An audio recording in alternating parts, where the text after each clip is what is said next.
Well, I think like all of the candidates that are running, we're not in individual districts in Fairfax. We run townwide, and therefore I would like to think that I represent all of the great folks who have chosen to live in Fairfax. Well, I think, coming out of the Great Recession as we are, the number one issue for all council members, and certainly has been a prime focus of me over my last two terms, has been, the economics of it. How do we continue to, fund our public safety obligations, improve our infrastructure, keep our planning programs going? Those are the key things, and we receive very generously tax support from our residents, and it's the key responsibility of the council members to make sure that we are able to throw those dollars around, as they used to say, nickels like manhole covers, because it's absolutely critical that folks know that their generous tax dollars are being spent wisely on the main programs and projects that they think are most important. The other thing is, it's very important in Fairfax that we govern collaboratively, and that we are cordial in our political discussion. And I've been very happy over the last 8 years to see that while we have very robust discussion and we have a very active democracy in Fairfax, for the most part, we do it very civilly, and we do it with great respect for one another and for the public, who come by and share their thoughts with us. Beyond that, there's the issue I think is very important. We've just completed our general plan a year or so ago, and it's a very complex, beautifully written document, and it's the blueprint for Fairfax. And how do we go about taking these aspirations that the folks have put into this document, and now the hard, heavy lifting comes of implementing the projects that it identifies. Very exciting time for us. Fairfax has become extremely transparent in its finances. The council receives financial reports from our finance director every single month. We have a finance committee, of course, that meets periodically with the finance director, the town manager, and our elected town treasurer as well.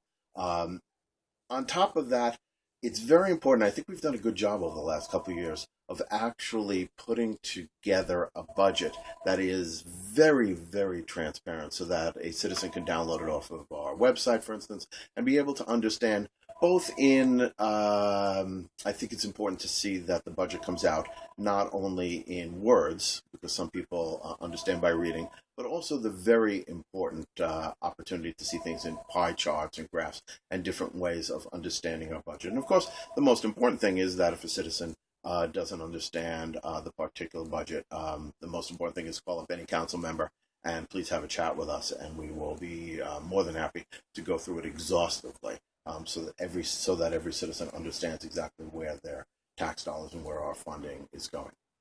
I've always thought that folks watching their local town government, it's the most intimate connection between a citizen and their democracy. And if they have faith in us and what they're doing, then perhaps that faith will be translated up through the county level, through the state and the federal level, and all of which have great challenges these days, as we know.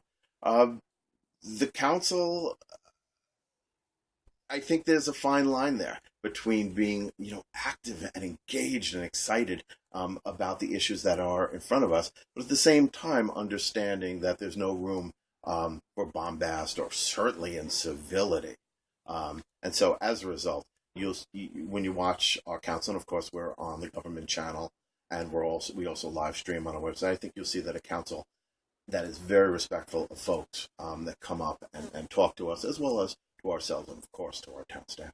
I can tell you how I go about reaching my decision on issues. We receive a public packet, and it's available to the public, usually the Friday by the end of business or so, before the council meeting. That's the following Wednesday.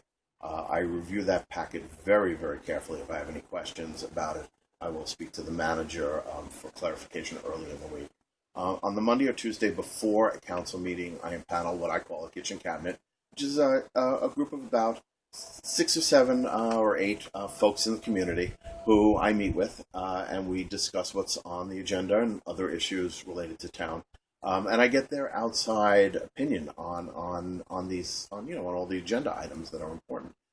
After that, we go into public session, of course, and then the most important thing occurs. The public gets to come up and discuss these items with us. So it's now my private preparation. It's preparation with folks in my so-called kitchen cabinet, then listening very carefully to people as they have public testimony, the conversation that we might have during the council meeting with staff for clarification, and then, of course, the conversation among the council members themselves. And only at the close of that do we go to a public vote. And it is in that, that crucible, if you will, those few moments, that if I haven't made up my mind, I'm able to congeal all of that information and hopefully make the best decision I can.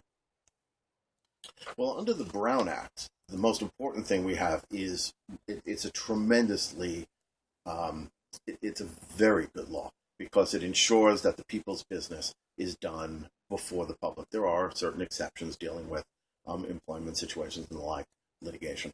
But for the most part, the people's business is not done behind closed doors. It's done directly in front of the people. It's a phenomenally important part of how we do our work. And I think it should give folks the confidence to know that the old days when they used to have backroom deals and things like that, that cannot occur if all council members are abiding by the very strict requirements of the Brown Act.